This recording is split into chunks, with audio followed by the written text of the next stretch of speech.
They have no pets, which is a little weird, Gary. My dog has to live. Oh, I know. Way to go. Yeah, I know. Hobbies. Moving on. Hobbies. Go fishing. Fishing. Anything to do with the outdoors. He lives in Odessa, where he's been for the last 8 years. And his burning desire is that he is looking forward to retirement and traveling. Something no one knows about him, except I already did, because he told me he has 9.5 toes. Which I'm sure there's a good story to tell here. And his key to success is his family. Let's give a hand to Gary Sheinberg. I put together a great presentation. Worked on it all last night, the videos, the slides going in and out, and I left it home. So, we are winging it today. We know how much fun that is.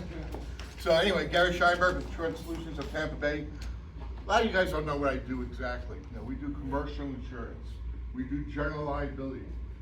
For instance, I'll give you a perfect example. Tom, you need general liability because you work on people's homes and so forth.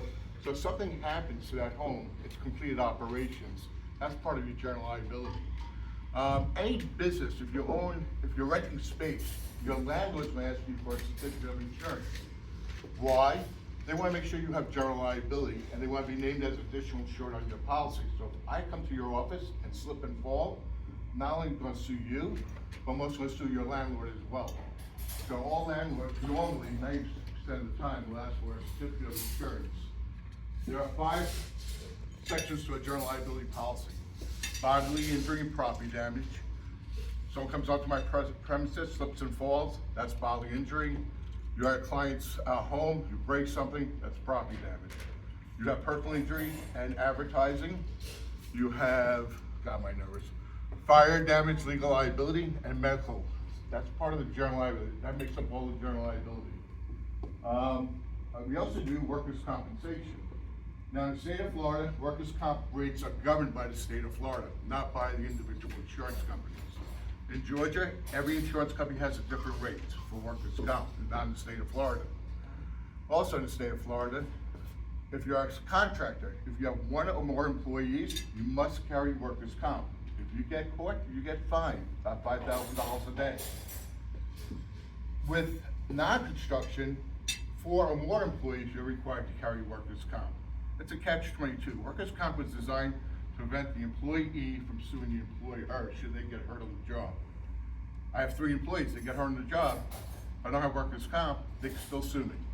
I also tell the owners of the company, if you don't have workers' comp, or if you don't have health insurance, you should have workers' comp because at least they'll pay for some of your health benefits if you get hurt on the job. We do umbrella policies. An umbrella policy basically goes over your general liability policy, your business automobile policy, and your workers' comp. So if you have $1 million in general liability and you have a $2 million umbrella, in reality, you have $3 million coverage. Excess liability is like a general umbrella policy, but it only goes over general liability. It does not go over the business auto, it does not go over the workers' comp. Hopefully my time's up. We do bonds. We do a lot of bonds. You know, first came to me for a bond. There's so many different types of bonds, but we'll talk about performance bonds. You're paying a bid in for a job.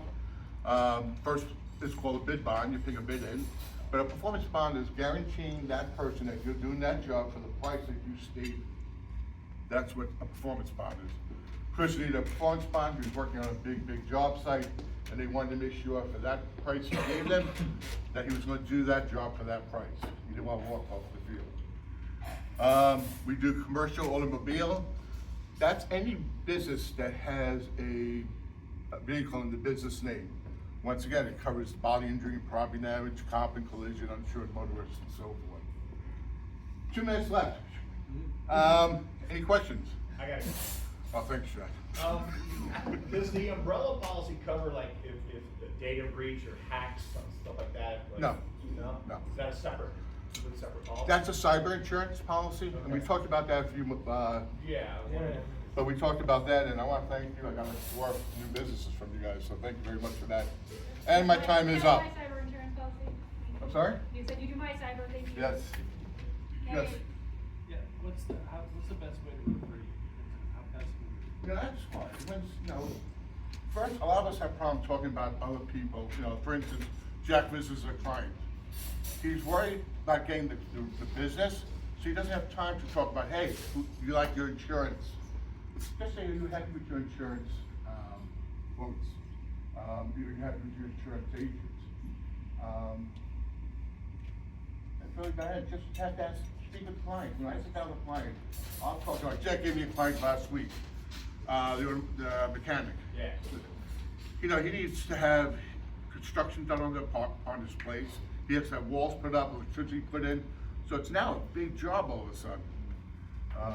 That's it, my time's up. Thank you.